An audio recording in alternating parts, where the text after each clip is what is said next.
Baiklah, terimalah salam Buddhis dari kami. Namo Buddhaya. Selamat malam kepada para tamu undangan dan selamat merayakan Hari Kemerdekaan yang ke-69.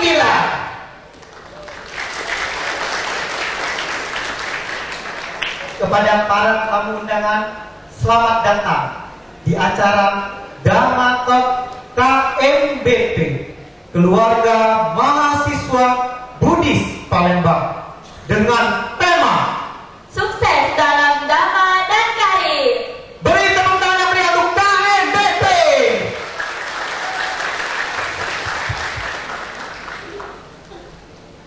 Sebelumnya saya mengucapkan terima kasih kepada para panitia dari KMBP yang telah memberikan kepercayaan kepada saya untuk memandu acara ini 5 jam ke depan. Perkenalkan, nama saya Ferdi Kawi. Kalau dipanggil, saya Nolen. Dan saya Stefani Ampian, biasa dipanggil SA. 1, 2, 3. Apa namanya? Merdeka! Wow, ini memang faktor cowok ini. Aduh, tapi gak apa-apa. Yang penting semangat ya. Oke. Kita masuk ke acara selanjutnya. Langsung saja kita masuk ke acara yang ditunggu-tunggu. Kami persilakan kepada para tamu undangan yang hadir untuk berdiri menyambut kedatangan pembicara.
Oke, kita beri tepuk tangan yang meriah sekali untuk pembicara kita pada malam hari ini.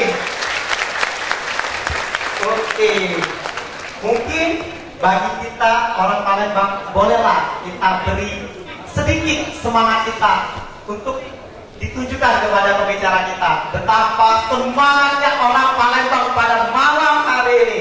Oke, apa kabar? Oke, terima kasih sekali. Baiklah, terima kasih atas kedatangan pembicara kita yang telah jauh-jauh dari kota Jakarta untuk memberikan inspirasi kepada kita semua. Selamat datang di kota Empek-Empek tercinta. Terima kasih kepada seluruh tamu undangan yang hadir pada malam hari ini. Terpujilah Sang Hyang Adi Buddha, Tuhan Yang Maha Esa.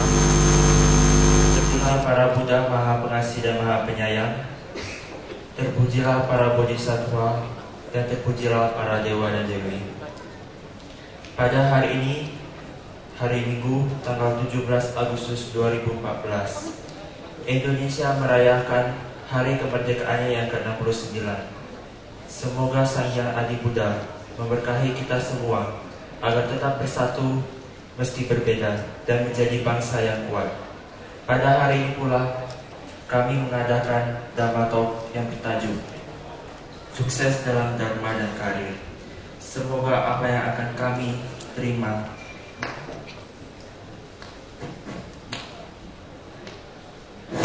bisa inspirasi kami lebih dan dapat menginspirasi hidup kami lebih baik dan bisa membersihkan debu di mata kami agar kami bisa menjadi Buddha di kemudian hari. Sabe sata bawantu sukitata. Semoga semua makhluk hidup berbahagia. Sadhu, sadhu, sadhu. Indonesia Raya. Indonesia Raya.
Pertama-tama, saya ucapkan terima kasih kepada Bapak Legio selaku perwakilan Pembina Masyarakat Agama Buddha Sumatera Selatan. Kepada Bapak Susanto Mulyawan, kepada para sponsor yang telah datang pada malam ini dan memberikan dana supaya acara ini dapat berjalan dengan lancar. Dan juga para teman kami yaitu dari Himpunan Mahasiswa Buddhis Jambi dan Pramudi Vihara Amarta Jambi. Tema Dhamma Talk tahun ini adalah sukses dalam Dhamma dan karir. Sekarang kebanyakan dari masyarakat, terutama bagi para remaja, belum mengetahui bagaimana cara mereka untuk membuat impian mereka menjadi kenyataan. Saya berharap kita tidak hanya datang dan mendengarkan, tapi juga dapat mempraktikkannya di kehidupan kita. Sekian kata sambutan dari saya. Apabila ada salah kata dari saya ataupun kesalahan dalam teknis, saya mohon maaf. Namo Buddhaya. Terima kasih.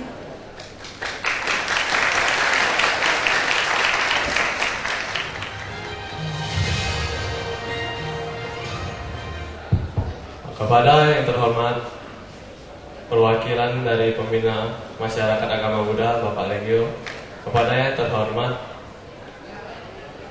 pembicara Romo Margasinggi dan Desa Paramita Singgi, yang terhormat kepada pendiri KMWP Bapak Sutanto Mulyawan dan Bapak Buta, dan yang terhormat tamu undangan PMBJ dan Muda-Mudi Vihara Amarta Loka dari Jambi, dan yang terhormat kepada Ketua Vihara beserta pengurusnya dan tamu undangan sekalian, terimalah salam dharma dari saya. Namo Buddhaya. Pertama-tama saya ingin mengucapkan terima kasih banyak kepada Romo Margasinggi dan Jasa Paramita Singgi sebagai pembicaranya, dan terima kasih kepada para sponsor yang ikut menyukseskan acara ini. Izinkanlah saya untuk mengenalkan KMBP itu apa. KMBP merupakan suatu organisasi mahasiswa Buddhis yang di Palembang. Di sini kami bergerak untuk ikut mengembangkan Buddha Dhamma. Di dalam acara KMBP, kami memiliki beberapa acara penting seperti Dhamma Talk ini di keseharian. Nah, seperti ini ada Dhamma Talk dan Dhamma Komensa ini, yang itu tema tahun lalu mengubah nasib dan menghadapi takdir. Nah, ini merupakan malam keakraban mahasiswa Buddhis tahun 2013. Sehabis acara ini kami akan melaksanakan malam keakraban mahasiswa Buddhis yang untuk angkatan 2014. Dan ini ketika saya dilantik kemarin sekitar bulan April. Dan ini acara function di Kelenteng 1 miliar. Dan ini ulang tahun KMBP ke-30. Kami adakan di 3 vihara, di Vihara Padmajaya, Vihara Samantabhadra, dan Vihara Prasnasanti.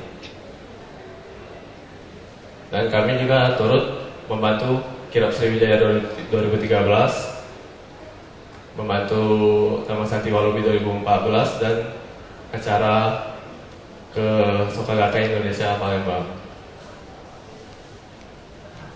Di KMBP ini kami memiliki 2 badan semi otonom, yaitu Badan Majalah Cita dan satu lagi Kakak Asuh Buddhis. Kakak Asuh Buddhis ini kami memberikan beasiswa kepada anak-anak yang kurang mampu. Di situ kami biayai dan kami memberikan suatu arahan Dhamma Desana, dan juga kami membantu mereka ketika mereka kesulitan dalam belajar. Di akhir kata saya ingin mengucapkan terima kasih kepada orang tua kami yang anaknya masih di KMBP, karena tanpa dukungan mereka kami tidak akan bisa menyukseskan acara ini. Dan kepada Bapak Indra Lili dari MBI Sumsel saya ucapkan selamat datang. Demikian kata sambutan dari saya. Bila ada kata yang kurang berkenan di hati Anda, saya mohon maaf. Namo Sanghyang Adi Buddhaya, Namo Buddhaya.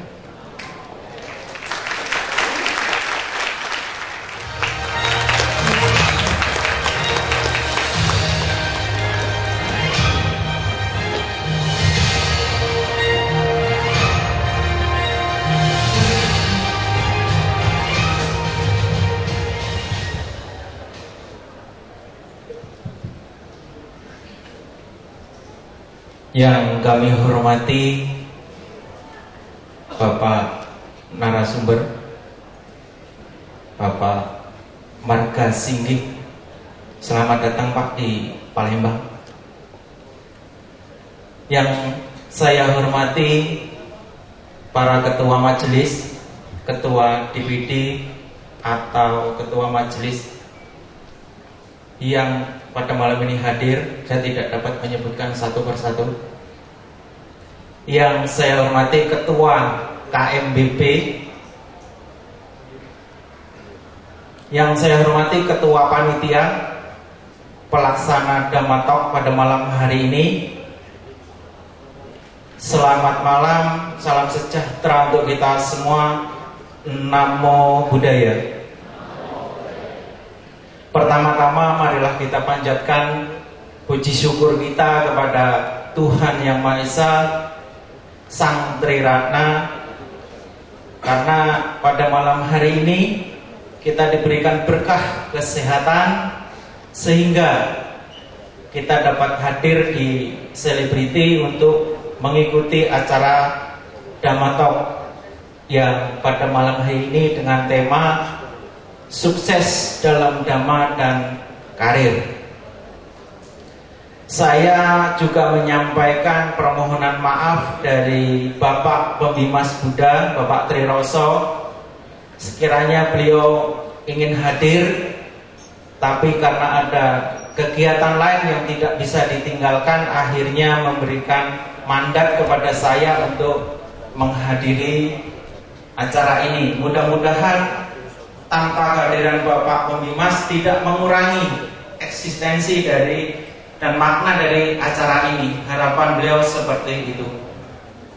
Selanjutnya saya hanya menyampaikan pesan. Tentu kami memberikan apresiasi dari kantor wilayah Kementerian Agama Provinsi Sumatera Selatan, memberikan apresiasi yang setinggi-tingginya kepada KMBP yang sudah mulai eksis dan terus eksis mengadakan Damatok, dan Damatok. Terima kasih untuk KMBP.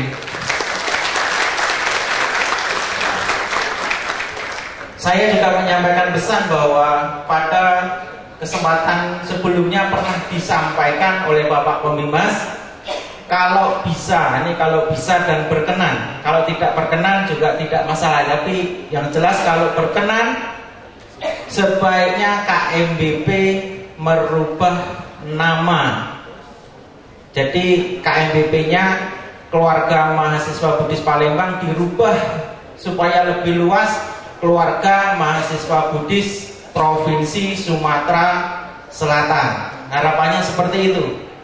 Jadi tidak hanya tingkat seolah-olah kayak kota saja yang punya mahasiswa Buddhis, padahal Sumatera Selatan ini sangat luas. Banyak mahasiswa-mahasiswa kita yang tidak hanya di Palembang. Tentu mereka juga ingin ikut dalam keluarga mahasiswa Buddhis.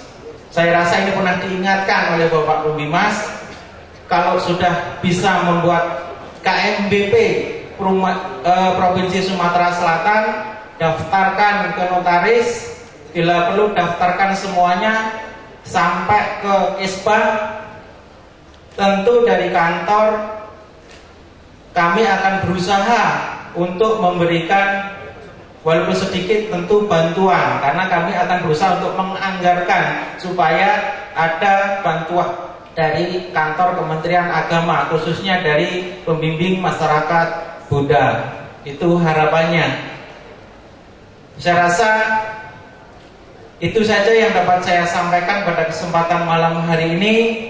Tentu karena tadi disuruh membuka, betul ya, suruh membuka dengan tidak mengurangi rasa hormat kepada Bapak Ibu dari ketua majelis, dari ketua walubi semuanya, karena saya merasa Bapak Ibu lebih senior dan sebenarnya lebih pantas untuk membuka acara ini. Tapi karena tadi disampaikan saya yang suruh buka, ya saya mohon maaf. Hanya saya buka dengan mengucapkan Namo Tassa Bhagavato Arahato Sama Sambuddhassa. Namo Tassa Bhagavato Arahato Sama Sambuddhassa. Namo Tassa Bhagavato Arahato Sama Sambuddhassa. Dhamma Talk dengan tema sukses dalam dhamma dan karir secara resmi saya nyatakan dibuka.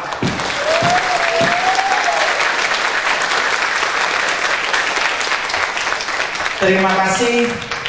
Sabe sata bawantu sukitata. Semoga semua makhluk hidup berbahagia. Sadu, sadu, sadu. Namo Buddhaya.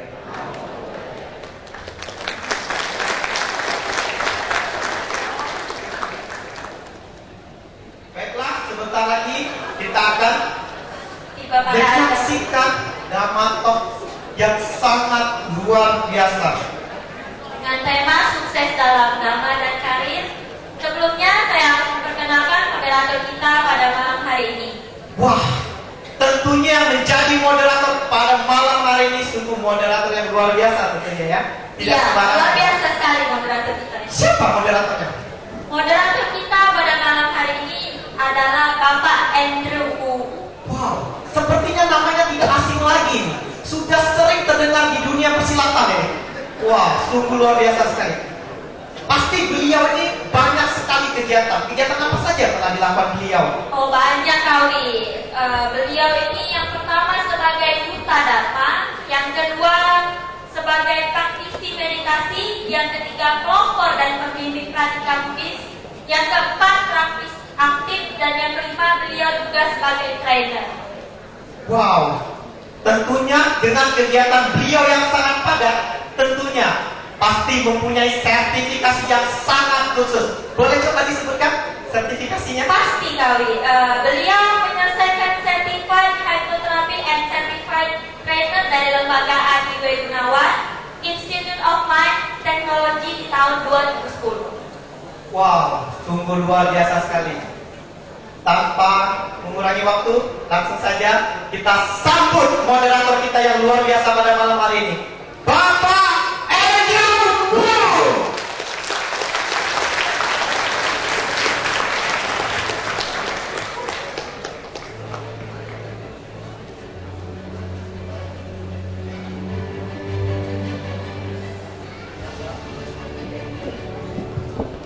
Terimalah salam dari saya. Namo Saeng Buddhaya, Namo Buddhaya. Yang saya hormati Pak Regio dari Peminas, Pak Hindra Dini dari NDI Sumsel, narasumber kita Bapak Markasini dan Jasa, kemudian Romo Sutanto dan pendiri KMBP. Baik, malam ini malam yang sangat luar biasa. Tadi MC-nya membawakannya sangat termotivasi ya, semangat sekali ya. Malam ini kenapa kita katakan ini luar biasa dan malam ini sangat beruntung Anda hadir di sini? Karena ini jarang sekali terjadi di mana seorang bapak sama anak. Wah, ini nanti tadi saya sempat ngobrol 1 jam tadi antara bapak dan sama anak. Wah, jalannya hampir mirip. Ini jangan-jangan ada sesuatu rahasia yang diturunkan. Nanti kita cari tahu dari setelah kita mungkin nanti 2 jam mendengarkan masing-masing dari narasumber. Untuk yang pertama, narasumber kita yang pertama, anak kita. Beliau ini ternyata seumuran sama anak saya, baru 19, baru begitu 19 ya. Ya, masih sangat muda, tapi suksesnya sudah luar biasa. Ya, Yasa Paramita Sigi. Saya dengar baru 2 minggu ini baru pulang lagi dari Taiwan melaksanakan 2 minggu pabaja. Wah, saya nggak tahu kalau ada fotonya nggak nanti yang lagi pabaja. Sesuai dengan temanya malam ini, sukses dalam dharma dan karir. Ini sangat-sangat, kalau kebanyakan Buddhis yang memahami itu, waduh, gak bisa kita bisnis berkarir sambil sejalan dengan dharma. Biasa suka bertentangan. Kita dapatkan rahasia ini malam hari ini. Kok bisa? Karirnya bagus, tapi masih tetap jalankan dharma. Tes 1, 2. Bagaimana bisa menjalankan dharma tapi karir juga masih susah, bisa sukses? Ya, biasanya orang bilang mana bisa lah, karir itu kan suka bohong-bohong lah, bisnis itu pasti bohong, mana bisa kalau bilang cuan nggak, bilang cuan kan bohong, itu satu sudah melanggar karma buruk ya, betul? Nah kita cari rahasianya apa sih? Kok bisa sih? Ya, nah ini profil kita, Yasa Paramita Singgi, panggilannya Yasa, lahir di Bekasi 23 April tahun 95. Anak ketiga dari 3 bersaudara, jadi ini bungsu. Ya, tiga-tiganya pria dari bapak ayahnya bernama Marga Singgi, kebetulan malam ini juga sebagai narasumber. Kemudian mamanya adalah Wati Sumarta. Ini dibesarkan dalam tradisi atau Konghucu, ya, Konfusius, ya. Terus biasa menjalankan usahanya ini berbasis fashion, pria, ya, dengan toko online-nya Men's Republic Indonesia. Siapa yang sudah pernah buka atau sudah pernah belanja di Men's Republic? Nah, malam ini kita ketemu siapa pemiliknya, ya. Selain itu pernah membuka, ya, nanti biasa mungkin akan cerita sendiri. Ini teh kopi, saya nggak tahu tehnya ini teh dalam artian daun teh atau bahasa Sunda. Ini teh kopi, ya, saya nggak tahu mana yang benar deh, ya. Ya, apakah daun teh sama kopi yang dicampur apa atau pakai bahasa Sunda? Ini teh kopi, ya. Beliau pernah dinobatkan sebagai young entrepreneur, ya. Muncul di berbagai media cetak, nanti di slide beliau akan menjelaskan bahwa apa yang dia lakukan, dan salah satu pengusaha muda di bawah usia 20 tahun. Wow. Anda beruntung kan? Nah, di sini saya mau tanya, siapa yang hadir di sini orang tua sama anak? Coba angkat tangan. Orang tua sama anaknya yang masih muda. Nah, siapa tahu bisa niru nih. Mungkin bisnisnya lain, ya, tapi sejalan tetap dalam dharma, ya. Oke, ini moto beliau, never too young to become a billionaire. Nah, apakah Anda juga seperti itu? Baik, untuk membersihkan waktu, saya undang langsung anak kami, Yasa. Tepuk tangan dulu dong buat Yasa. Oke, masih muda, silakan Yasa. Ini waktu Anda.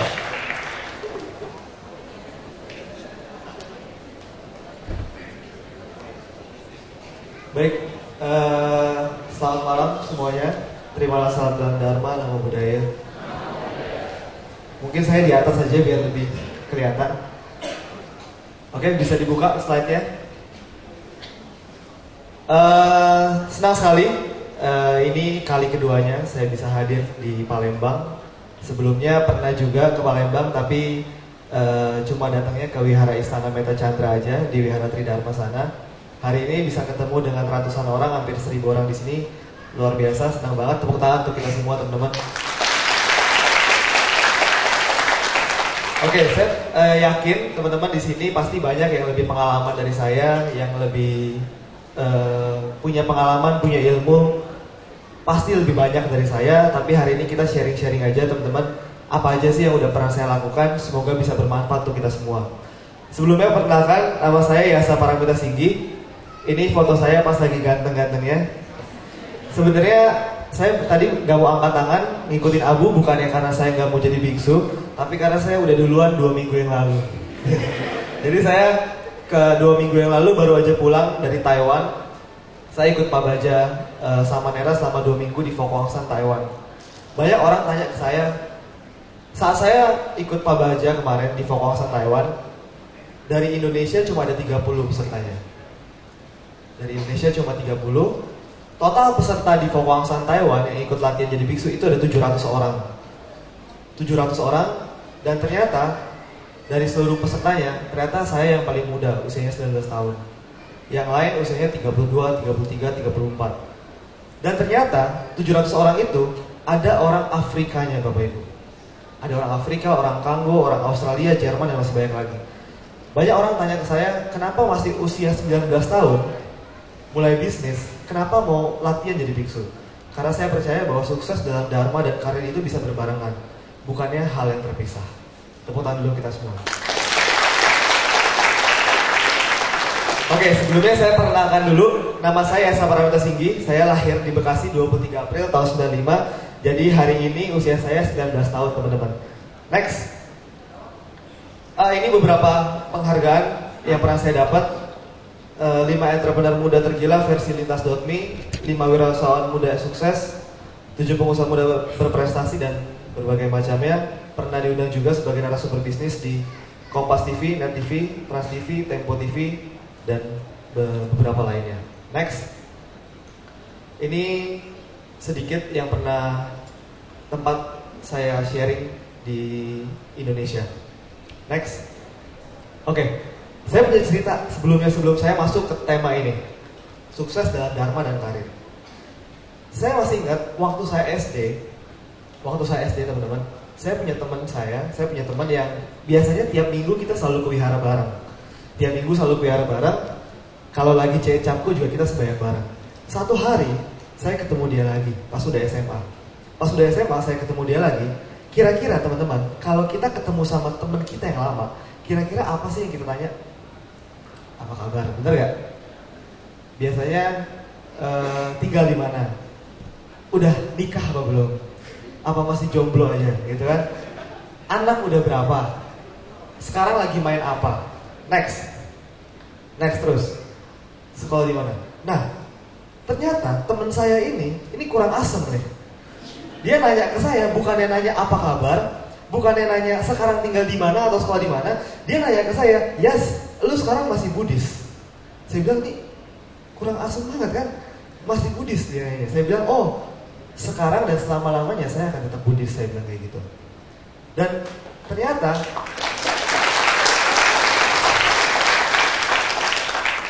yang pernah terjadi mungkin bukan cuma saya aja, teman-teman.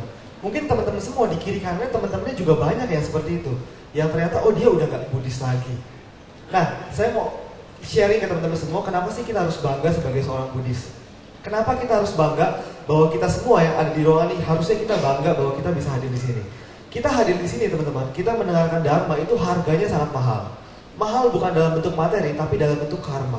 Susah sekali bagi kita untuk menjadi manusia, apalagi mendapatkan dharma. Apalagi menjadi seorang Buddhis, itu karma baiknya begitu besar. Next. Misalkan, ada seorang cowok, dia non-Buddhis.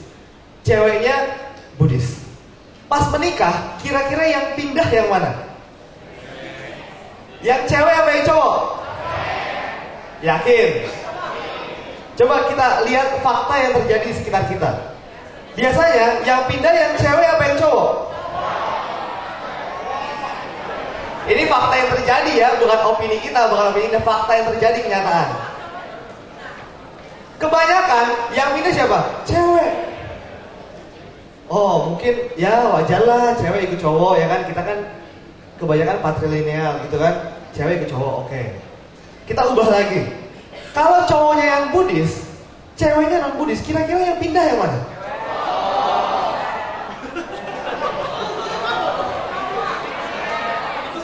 Kira-kira yang pindah yang mana, teman-teman? Yang cowok pasti yang pindah. Ini fakta, bener gak?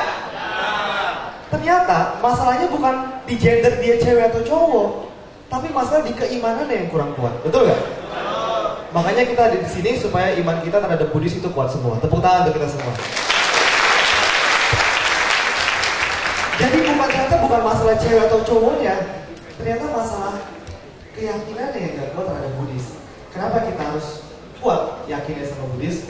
Karena saya berani bilang dan saya berani jamin, apa yang saya dapat hari ini, teman-teman, semua hal yang saya dapat hari ini, salah satunya adalah satu-satunya, bukan salah-satunya sih, maksudnya salah satu hal yang paling besar yang mempengaruhi hidup saya sampai dengan sekarang itu adalah karena ajaran dharma. Tanpa ajaran dharma, nothing happen. Gak ada yang terjadi sampai hidup saya sekarang. Nah, kenapa sih kita harus bangga sebagai seorang Buddhis? Karena kita selama ini, pikirannya ini belum masuk. Kebanyakan dari kita mikirnya kalau Buddhis itu kuno. Kebanyakan mitosnya, mistiknya. Kalau kita tanya ke orang tua kita, Ma, kenapa sih kita harus bakar-bakaran ini? Udah dah, beli, ikutin aja. Udah dari sononya. Kalau kita nanya apa, nggak bisa jelasin. Akhirnya kita mikir, oh ternyata Buddhis itu nggak masuk akal, nggak make sense. Padahal banyak tokoh-tokoh luar yang dia mungkin secara agamanya dia nggak mengatakan dia Buddhis, tapi dia mempraktekkan ajaran Buddhis. Next, ajaran Buddhis itu ibarat kebanyakan orang melihat sebagai sebuah makanan. Kita belum cobain, kita belum praktekin, tapi kita dicap makanan ini nggak jadi, makanan ini nggak enak. Kita harus cobain dulu makanannya, kita rasain dan kita terima manfaatnya. Itu yang akan saya share hari ini. Next, ada yang tahu nih siapa? Angelina Jolie yang bibirnya luar biasa montok ini. Ternyata Angelina Jolie menyatakan bahwa dia punya satu hal yang menarik terhadap Buddhis. Dia bilang, I'm not a religious person, but I think there is something very interesting about the way Buddhism. Angelina Jolie, yang biasa kita lihat di film itu, di TV-TV, di bioskop-bioskop, ternyata dia bilang, there is something very interesting about the way Buddhism. Ini sumbernya saya dapat dari Surabaya waktu saya ikut Buddhist Education Festival di Surabaya waktu itu. Angelina Jolie, yang cakep aja Buddhis, masa lu enggak, ya kan? Next, ada yang tahu dia siapa? Chris Evans. Dia pemain film Captain America. Ternyata dia pernah ikut retreat Buddhis di LA. Dan ternyata ya dia belajar Buddhis juga, sama kayak kita. Cuma dia bedanya nggak pakai hiyo aja, kalau kita pakai hiyo. Next, Iron Man. Ternyata Iron Man itu dia ternyata, wah, jadi kita baru kebuka nih mata kita. Oh ternyata yang Buddhis itu bukan cuma ai doang gitu kan. Bukan cuma yang ai yang sebaya, oh bukan. Buddhis itu universal, luas banget. Semua orang bisa terima Buddhism. Dan mereka contoh-contohnya. Iron Man, si Robert Downey. Next, tahu dia siapa? Yang di filmnya lagi, wah gitu kan. Yang di film Titanic lagi romantis-romantisan, Leonardo DiCaprio. Bisa dibaca sendiri. Nanti kalau mau minta filenya boleh juga. Next, Jason Mraz. Dia ternyata juga Buddhis juga sama kayak kita. Ini semoga membuka mata kita bahwa oh ternyata Buddhis itu luas banget. Bukan cuma yang kita tahu doang, Buddhis. Next, Albert Einstein. Yang jeniusnya luar biasa itu. Next, ada yang tahu siapa dia? Tepuk tangan dulu dong. Saya pernah dengar ceritanya, saya pernah baca artikelnya. Ternyata David Beckham pagi-pagi teman-teman, kalau misalnya kita pagi-pagi baru bangun tidur, yang kita lakuin apa? Cek handphone, bener gak? Cek handphone, balas BBM, update status dulu. Tapi David Beckham enggak. David Beckham sama istrinya si Victoria, kalau si David Beckham baru bangun tidur, dia langsung manggil istrinya, Tor, gitu kan? Tor, sini. Ternyata si David Beckham sama istrinya tiap pagi baca Namo Tassa 3 kali. David Beckham kaya, ganteng, keren, baca Namo Tassa. Kita kebaktian seminggu sekali aja susah banget. Next, ada yang tahu dia siapa? Raden Ajeng Kartini. Yang tiap tanggal 21 April kita nyanyi Ibu kita Kartini. Coba kita baca. Saya adalah anak Buddha dan diajarkan bahwa kita tidak boleh menyantap makanan dari hewan. Kita membaca juga dalam Soul of People itu tentang Buddhisme dan juga sebuah buku yang indah. Raden Ajeng Kartini, surat untuk Mevrouw Abendanen. Tepuk tangan untuk kita semua. Jadi teman-teman, saya mau tanya, sudah bangga menjadi seorang Buddhis? Bangga? Yakin? Boleh angkat tangan kanannya? Angkat tangan kanannya semuanya. Belum kompak. Angkat tangan kanannya. Tepuk sebelah kanannya bilang, dengerin tuh. Bagi, belum kompak. Angkat tangan kanannya. Tepuk sebelah kanannya, dengerin tuh. Angkat tangan kirinya, gantian. Angkat tangan kirinya. Semuanya angkat tangan kirinya. Tepuk sebelah kiri bilang, jangan ngomong doang. Oke, tepuk tangan dulu kalau kita semua. Next. Oke. Banyak orang yang bilang ke saya teman-teman,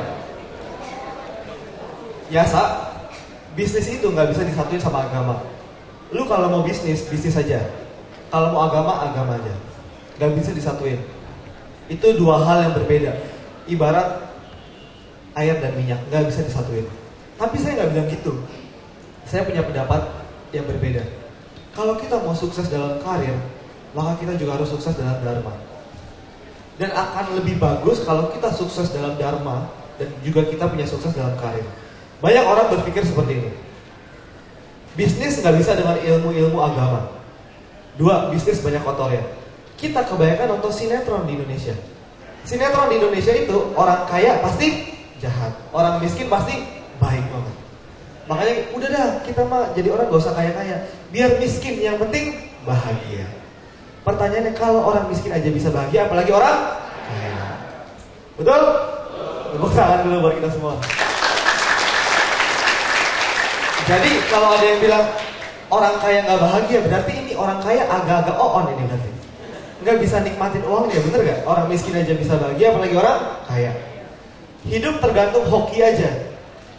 Bapak Ibu, teman-teman, ada yang tahu siapa orang terkaya nomor 1 di dunia ini sekarang siapa? Bill Gates. Masih Bill Gates sekarang.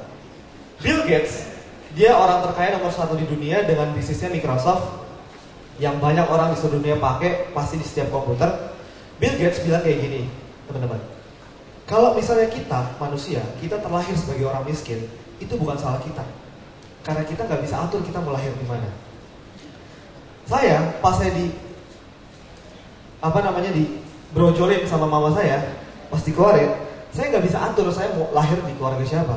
Saya mau lahir di keluarga Jokowi nggak bisa, atau di keluarga Prabowo nggak bisa. Itu semua yang saya dapat, saya nggak bisa pilih saya mau ada di mana. Makanya Bill Gates bilang kalau kita terlahir sebagai orang miskin, itu bukan salah kita, teman-teman.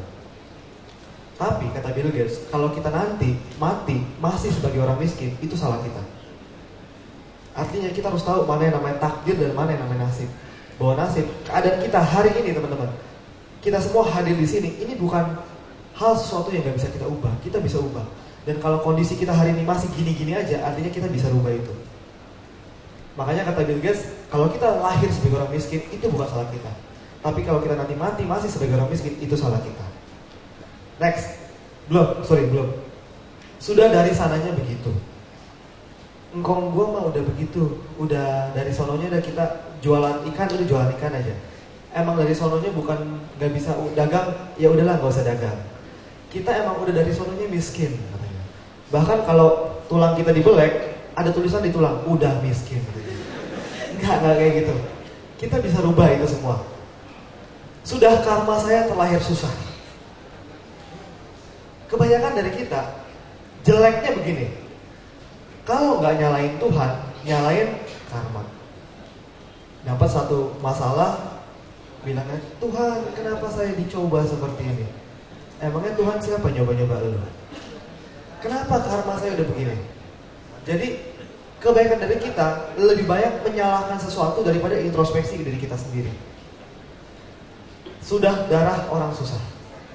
Jadi sebelum kita mau sukses dalam karir, sebelum kita mau apapun dari karir kita mau mulai usaha, kita mau mulai bisnis, kita mau kerja sebagai profesional, tapi kalau kita cara berpikirnya masih cara berpikir lama, mindsetnya masih mindset yang nggak bisa terbuka, sampai kapanpun kita nggak bisa sukses, teman-teman.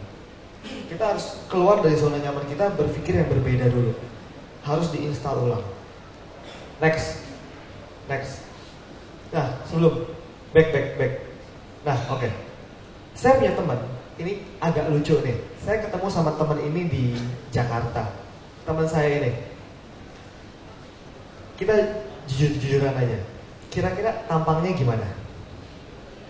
Dari 1 sampai 10 kira-kira berapa? 5, waduh kejam banget kan? Kayak punya pacar aja. Berapa? 3?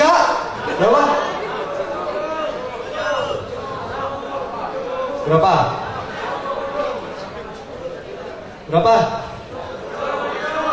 7? 2? Tega banget. Oh, oke. Next kali. Masih? Berapa kira-kira? 1? Buset, tega banget. Berapa? 6 4. Oke, next kali. Kira-kira udah berapa? Berapa? Ini kayak lagi lelang jadinya ya. Berapa? 8. Kayak ada 8, ada yang masih 4, ada yang masih berapa, terserah. Kita next sekali aja. Berapa kira-kira? Berapa? 9, 8. Oke. Next sekali lagi. Ini masih orang yang sama ya, masih orang yang sama. 9,5. Perasaan tadi bilang 1 deh di situ ya. Oke, next yang terakhir. Oke, next sekali lagi. Jadi menurut kamu aku nggak cantik. Kamu nih gak fine, aku bisa kok cari pengganti kamu. Tepuk tangan dulu untuk kita semua.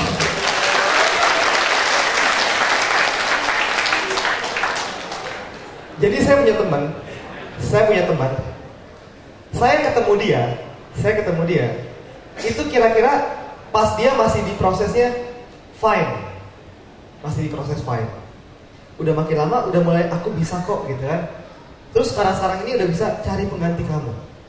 Terus satu hari saya iseng-iseng, saya cek Facebooknya dia. Facebook dia ini udah lama gak dibuka. Jadi pas saya cek, itu foto-foto lama semua. Pas saya lihat Facebooknya, itu fotonya yang jadi menurut kamu itu. Saya bilang, ini siapa ya? Kok beda banget kan? Terus pas saya perhatiin, transformasinya jadi kayak kepompong gitu kan? Jadi kayak kepompong ke kupu-kupu. Loh kok ini makin cakep. Terus ini terjadi dalam waktu nggak nyampe 2 tahun, kira-kira setahunan dia bisa berubah kayak gini. Dari yang kira-kira misalnya, mohon maaf dikata nggak ada cowok yang deketin, sampai tiba-tiba jadi bidadari gitu kan. Dari bidadari jatuh dari surga ini kan. Dan ini ternyata saya baru nangkap satu. Ternyata kondisi kita hari ini itu bukanlah sesuatu yang nggak bisa dirubah, teman-teman. Kita merasa badan kita jelek, nasib kita gini-gini aja. Itu bukan karena siapa-siapa, tapi karena diri Anda yang belum mau merubahnya. Kalau kita mau rubah, kita bisa, apapun kita bisa rubah. Dalam Buddhis kita diajarin, you are the master of your life. The mind is everything, semuanya bisa kita atur dalam Buddhism. Jadi kalau kita merasa, aduh nasib saya masih gini-gini aja, saya mau merubah, saya mau punya pacar, saya mau dapet jodoh, please, jangan banyak mintanya aja, tapi action, rubah dulu diri itu. Jadi kalau kita nggak action, nggak bakal dapet apa-apa.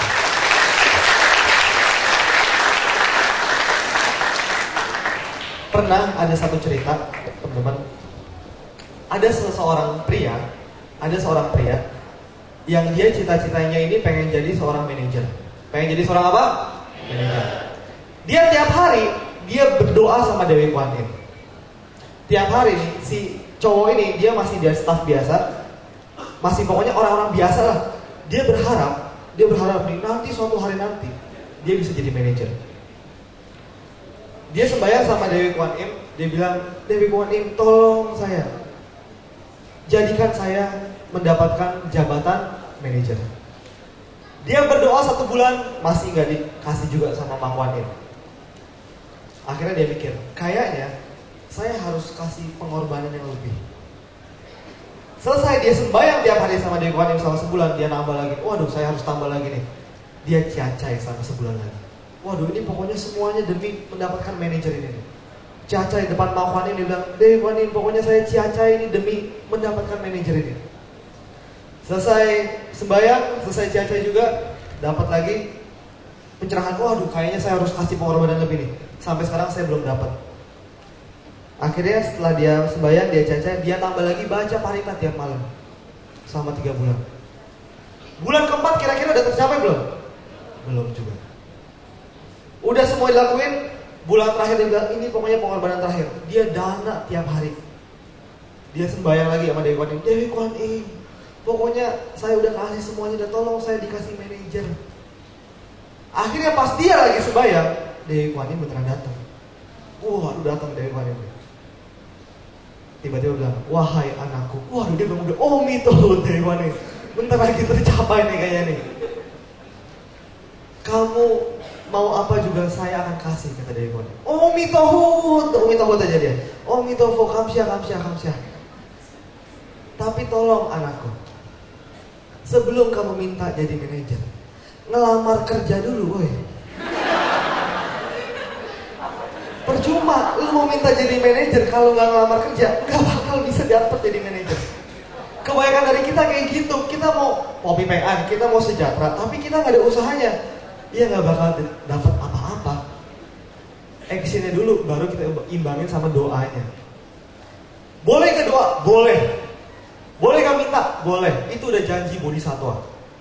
Dari Wan Im, janji apa? Dia nggak akan menjadi Buddha sebelum nggak ada ratapan dunia. Di Cawang Pusat, dia berjanji apa? Dia nggak bakal dia menjadi Buddha sebelum neraka kosong.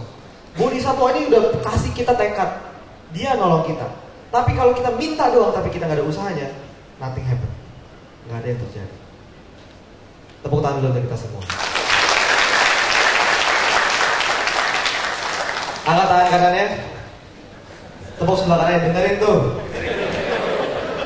Angkat tangan kirinya. Ayo semuanya angkat tangan kirinya, angkat tangan kirinya. Angkat tangan kirinya, tepuk sebelah kirinya, gue juga tahu kali.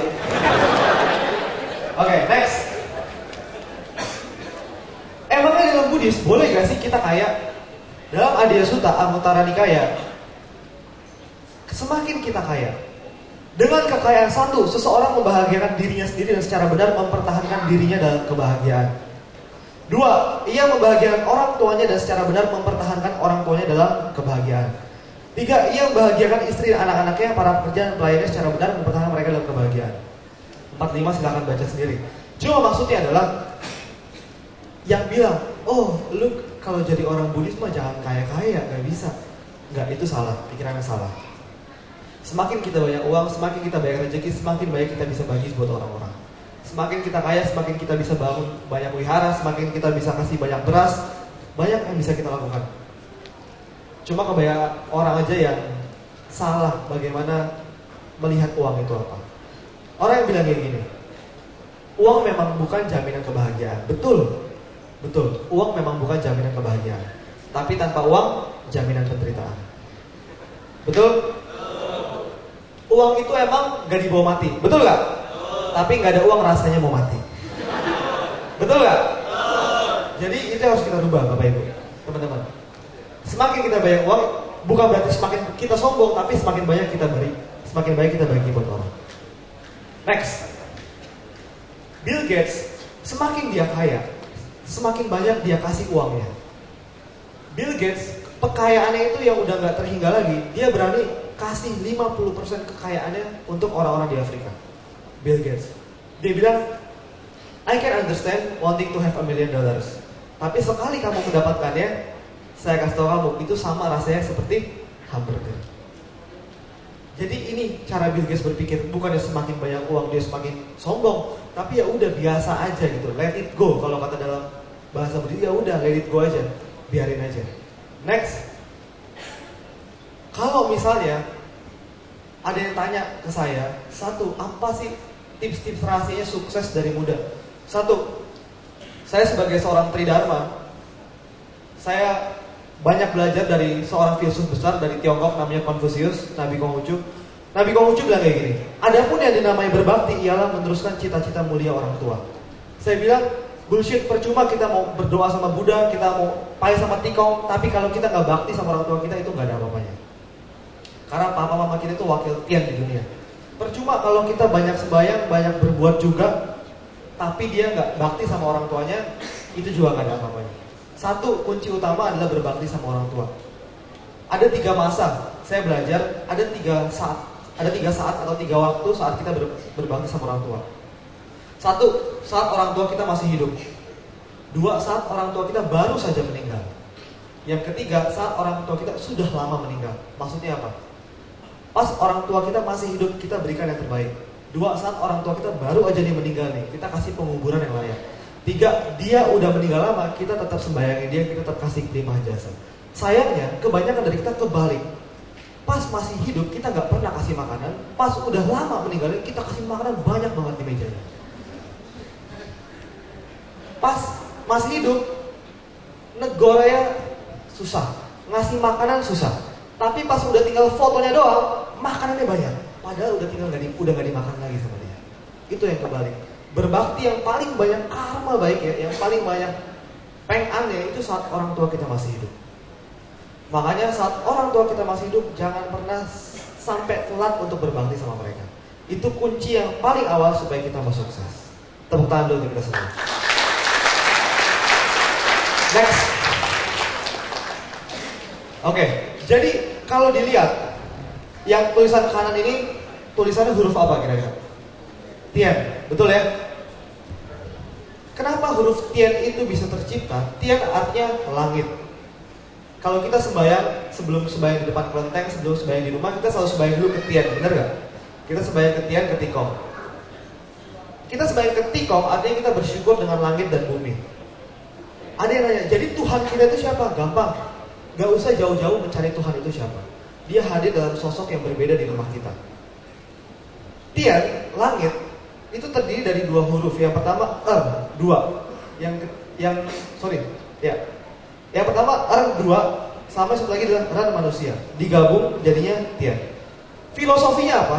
Artinya adalah papa mama kita adalah wakil Tian di dunia. Makanya gak usah jauh-jauh mencari rezeki itu di mana. Berbakti dulu sama orang tua kita, maka kita akan dicukupkan. Itu pasti. Tepuk tangan dulu kita semua. Next. Ini dalam salah satu kitab Konghucu. Dengan demikian dapat memberi kedudukan kepada leluhur dan menjalankan upacara. Kemudian ditabung musik leluhur dan menghormati yang diagungkan oleh leluhur. Melayani kepada yang telah mangkat sebagai melayani yang masih hidup. Melayani kepada yang sudah tiada sebagai melayani kepada yang masih ada. Demikianlah laku bakti yang sempurna. Bagaimana leluhur kita, orang Tionghoa kebanyakan, itu sangat menghormati orang tua, sangat menghormati leluhur. Karena logikanya sederhana. Kita nggak usah mikir terlalu jauh, setelah mati kita akan kemana. Apa kita akan ke Nibbana atau enggak. Tuhan itu siapa, nggak usah mikirnya terlalu jauh.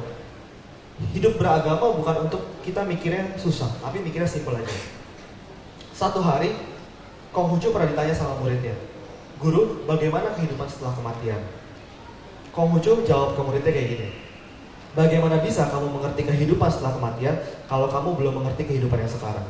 Kita nggak usah jauh-jauh mencari, wah sembahyang kemana, nggak usah. Tapi cukup sama yang ada di rumah kita berbakti aja di situ. Rasanya hidup kita nggak susah-susah amat, cukup aja, pas. Mau beli rumah, pas. Mau beli mobil, pas lagi aja. Jadi Om Tohut, kalau kita bakti sama orang tua kita, itu udah cukup. Jadi itu kunci yang pertama, bakti sama orang tua. Next. Nah, kebanyakan orang kayak begini, pas udah meninggal, itu baru banyak dikasih makanannya. Padahal alangkah lebih baiknya kalau para leluhur kita, papa mama kita, engkong kita masih hidup, itu kita kasih yang terbaik, bakti kita ke mereka. Next. Hidup adalah anugerah dan amanah. Kaya dan berkedudukan mulia ialah keinginan tiap orang, tetapi bila tidak dapat dicapai dengan jalan suci, janganlah ditempati. Miskin dan berkedudukan rendah ialah kebencian tiap orang, tetapi bila tidak dapat disingkiri dengan jalan suci, jangan ditinggalkan. Ini yang bilang adalah Confucius dalam kitab Lungi Sabda Suci. Artinya dia mengatakan bahwa kalau kita mau kaya, tapi selama kita ada di jalan suci, jalan tengah, itu bisa dan itu boleh. Bukannya bilang, wah bisnis sama agama gak bakal bisa, kita maju dua-duanya. Enggak, itu kita bisa. Ini buktinya kok. Ribuan tahun yang lalu dia sudah mengatakan seperti ini. Next. Nah, ini intinya. Kalau kita mau hidup kita terstruktur nih, untuk mungkin Bapak Ibu yang mau mengajarkan kepada anaknya, teman-teman semua, satu, usia 15 tahun sudah teguh semangat belajar. Manusia di usia 15 tahun, dia sudah harus punya semangat belajar yang tinggi. Di usia 30 tahun sudah tegak pendiriannya. Usia 40 tahun tiada lagi keraguan dalam pikiran. Usia 50 tahun telah mengerti firman Tian. Maksudnya ini adalah apa sih yang sama ajaran leluhur itu gimana gitu loh. Usia 60 tahun pendengaran menjadi alat penerima kebenaran. 70 tahun aku sudah dapat mengikuti hati dengan tidak melanggar garis kebenaran. Saya mengikuti ajaran ini. teman-teman. Jadi dari usia saya 15 tahun, saya sudah harus tahu semangat hidup saya kemana, tujuan saya kemana, impian saya kemana. Next. Buddha pernah bilang, the mind is everything, what you think you become. Pikiran adalah pelopor kita. Bagaikan roda berarti yang mengikuti kuda depannya. Next. Satu juga, seorang filsuf besar dari Tiongkok namanya Lao Tzu, dia bilang apa? Perhatikan pikiran kita, karena itu akan menjadi kata-kata. Perhatikan kata-kata kita, karena itu akan menjadi tindakan. Tindakan kita akan menjadi kebiasaan. Kebiasaan kita akan menjadi karakter, dan karakter kita akan menjadi masa depan kita ke depan. Ternyata gampang. Untuk merubah nasib, untuk merubah apapun yang ada dalam diri kita, cuma dimulai dari pikiran. Cuma dimulai dari apa? Pikiran. Coba angkat tangan kanannya. Angkat tangan kanannya. Sekarang tepok jidatnya, masuk akal. Jadi ternyata cuma dari pikiran aja, teman-teman. Mau buktinya? Oke, next. Dulu, dari usia saya 15 tahun, saya selalu menuliskan semua impian-impian saya. Dari usia 15 tahun, saya selalu menuliskan semua impian-impian saya, teman-teman. Apapun yang saya mau, selalu saya tulis dan saya tempel di tembok rumah saya, di tembok kamar saya. Tiap pagi sebelum saya berangkat ke sekolah, saya bangun tidur, saya baca dulu apa aja sih impian saya. Pas saya mau tidur, saya baca dulu semua impian-impian saya. Saya belajar dari Bruce Lee. Bruce Lee, dia punya impian apa? Dia pengen jadi artis Hollywood pertama dari Asia dengan kontrak $1 juta. Orang bilang gak mungkin lah seorang Bruce Lee itu bisa jadi artis film Hollywood. Atau dia Asia, apalagi susah di Hollywood. Tapi Bruce Lee berpikir yang aneh. Dia belajar kungfu dan dia punya impian yang besar. Bruce Lee menuliskan hal yang gila. Jadi si Bruce Lee ini, dia beli cek kosong, Bapak Ibu teman-teman. Cek kosongnya ini dia tulis, selamat Bruce Lee, kamu mendapatkan cek sebesar $1 juta. Si Bruce Lee nulis untuk diri dia sendiri, disimpan di dalam dompetnya. Tiap pagi, walaupun dia belum tahu mau ngapain, dia baca aja dulu tuh impian dia. Dibaca. Pagi dibaca, malam dibaca. Semua orang bilang mustahil impiannya. Sampai satu hari, Bruce Lee sudah meninggal, ditemukan di apartemennya dompetnya si Bruce Lee. Pas dicek di dalam dompetnya, ada cek tersebut. Dan ternyata di samping dompetnya, ada sebuah amplop dari produser film Hollywood yang mengirimkan cek sebesar $1 juta. Ternyata impiannya Bruce Lee menjadi kenyataan. Sebelum dia meninggal, dia sudah mencapai kontrak Hollywood $1 juta sebagai bintang film Asia pertama. Tepuk tangan dulu. Jadi saya terinspirasi dari situ, makanya saya tulis semua impian-impian saya. Next. Oh ternyata setelah saya tulis, gak lama kemudian tahun depannya saya bisa membangun bisnis sendiri, namanya Men's Republic. Next. Suatu hari saya pengen ajak papa mama saya jalan-jalan ke Cina. Saya tulis saja, saya nggak punya uang untuk ajak papa mama saya jalan-jalan ke Cina, tapi saya punya keberanian untuk punya impian itu. Saya tulis saja dan saya percaya apapun tujuan kita, selama itu positif, apalagi buat orang tua kita, Mitohut pasti tercapai, pasti. Dan ternyata ini saya tulis ini pas saya nggak punya uang sama sekali, tapi saya punya keberanian untuk bermimpi. Saya tulis saja, ajak papa mama saya jalan-jalan ke Cina. Dan ternyata tahun depannya, next, saya beneran bisa pergi ke Cina sama papa mama saya.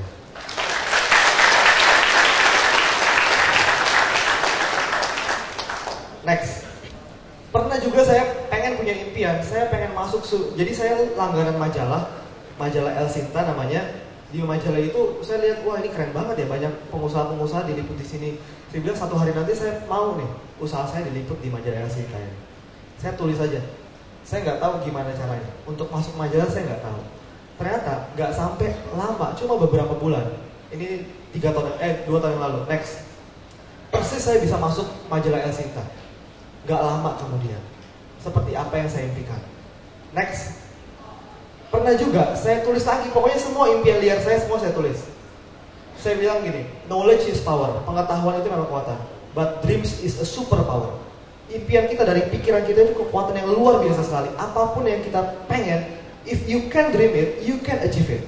Kalau kita bisa memimpikannya, kita bisa mencapainya. Selama itu ada di benak kita. Bayangin teman-teman, lampu. Yang lampu penciptanya siapa? Thomas Alva Edison. Kalau si Thomas Alva Edison gak pernah berimajinasi untuk bikin lampu, kita mungkin gak bakal seterang ini sekarang ruangannya. Si Thomas Alva Edison, laboratorium dia, laboratorium percobaan untuk bikin lampu, kalau nggak salah, itu luasnya itu setengah lapangan sepak bola. Gede banget laboratorium si Thomas Alva Edison. Sampai satu hari nggak sengaja laboratorium itu kebakaran. Akhirnya si Thomas ngungsi nih keluar labnya, dibilangin sama istrinya. Istrinya nemenin kan, kesian kan, shock dong pasti labnya kebakaran. Istrinya bilangin dia, Mas, bukan Mas orang Jawa, Thomas namanya kan. Mas, udahlah, kalau mimpi jangan tinggi-tinggi. Udahlah, nggak usah bikin lampu gitu. Ibaratnya pakai lilin aja cukup. Si Thomas bilang apa ke istrinya? Kalau anda aja si Thomas bilang, iya ya, mendingan nggak usah bikin ya. Mungkin kita nggak bisa seterang sekarang. Tapi si Thomas bilang apa? Sambil ngeliatin laboratorium itu yang kebakaran, banyak apinya, dia bilang ini, istriku yang cantik. Coba kamu lihat kobaran api itu. Iya Mas, aku lihat. Lihat kobaran api itu. Satu hari, aku akan membuat dunia seterang kobaran api itu. Dan ternyata memang betul dunia sekarang seterang, lebih terang dari kobaran api laboratorium Thomas. Kalau dia bilang, oh ya udahlah, give up aja. Ngapain sih mimpi tinggi-tinggi? Mungkin kita nggak bakal senikmat sekarang. Semua produk yang ada di dunia semuanya berawal dari pikiran. Nangkap? Tepuk tangan dulu untuk kita semua.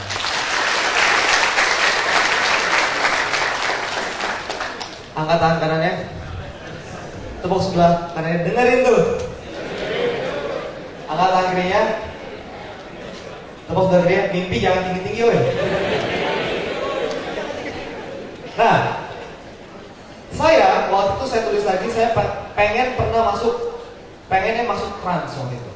Pengen diliput sama media-media kan, biar usahanya gampang terkenal. Gak lama kemudian ternyata bener. Next, diliput sama Trans 7. Ya mepet-mepet dikit, nulisnya Trans TV, dapetnya Trans 7, gak apa-apa. Next, Kompas TV, saya tulis. Next, masuk Kompas TV juga. Sekarang sasarannya agak tepat sedikit kan. Next, saya pernah punya impian, saya pengen beli tanah waktu itu kan. Saya punya uang, waduh nih kalau punya tanah bisa diinvestasiin kan. Next, akhirnya bisa juga beli tanah daerah Bogor. Next, waktu itu saya punya impian, saya pergi ke Taiwan selama 2 minggu dengan uang saya sendiri. Saya punya impian kayak gitu, pergi ke Taiwan selama 2 minggu dengan uang sendiri. Slide ini saya bikin sebelum saya pergi ke Taiwan. Slide ini dibikin. Jadi sebelum saya itu biasa bikin slide agak mepet-mepet, ini udah diminta dari jauh-jauh hari sama panitia. Jadi saya tulis aja dulu, pergi ke Taiwan selama 2 minggu. Pergi ke Taiwannya belum padahal. Tapi saya punya harapan dan punya keberanian. Dan ternyata Om Itohut ini hasil dari Taiwannya. Malah botaknya. Next, kalau kita udah tahu, kalau kita udah bakti sama orang tua kita, yang harus kita tahu adalah pertama, kita harus tahu visi kita itu ke depan apa, vision kita. Kita ke depan 5 tahun lagi mau jadi apa, 10 tahun lagi mau jadi apa, 15 tahun lagi mau jadi apa. Kalau kita nggak punya rencana hidup kita cuma jadi bagian dari rencana hidup orang lain. Kalau kita nggak berani ambil impian kita tuh cuma diambil sama orang lain. Dan kalau kita udah tahu visi kita ke depan apa teman-teman, kita harus tahu passion kita apa yang kita suka, supaya kita bisa melakukannya dengan nikmat. Choose a job you love and you will never have to work a day in your life. Kalau kita mencintai pekerjaan kita nggak akan pernah ngerasa lagi bekerja. Kalau misalnya aktivitas kita hari Minggu nih, besok Senin, aduh Senin lagi, mati dah bener-bener lah. Terus kalau udah hari Jumat, wih gila hari Jumat, mantep banget ya. Itu rasanya tuh kita nggak menikmati pekerjaan kita. Kalau kita sangat membenci hari Senin dan sangat mencintai weekend, itu agak-agak aneh tuh. Artinya kita harus cari yang lebih tepat lagi aktivitas kita. Passion kita sebenarnya apa? Next, di dalam tiap perkara, bila ada rencana yang pasti, niscaya dapat berhasil. Bila tanpa rencana yang pasti, niscaya gagal. Dulu, saya tuh punya rencana jauh banget ke depan. Tapi kadang saya sampai terobsesi, nih pengen ngejar ini. Sampai saya balik dari Taiwan, saya sampai setelah ikut Pak Baja, saya mendapatkan banyak pencerahan. Salah satunya adalah kita hidup untuk hari ini, teman-teman. Apa yang udah terjadi kemarin itu buat pengalaman. Besok boleh kita berencana, tapi tetap do the best hanya untuk hari ini aja. Tapi kita tetap boleh berencana 5 hari lagi mau ngapain, 10 hari lagi mau ngapain, 10 tahun lagi mau ngapain. Tapi tetap do the best buat hari ini. Jangan hidup kemarin, jangan hidup besok. Hidup untuk hari ini. Do the best, do the best. Besok boleh kita berencana. Next. Nah, sekarang banyak orang dia punya impian. Dia punya impian, tapi ya udah, setelah punya impian gak dikejar impiannya. Karena dia merasa satu. Sekarang saya pengen, back dulu. Saya pengen ajak teman-teman semua yang ada di ruangan ini untuk sedikit berimajinasi. Bisa ya? Oke? Sekarang saya pengen teman-teman semua yang ada di ruangan ini membayangkan Anda berada di atas gedung sebelah kiri.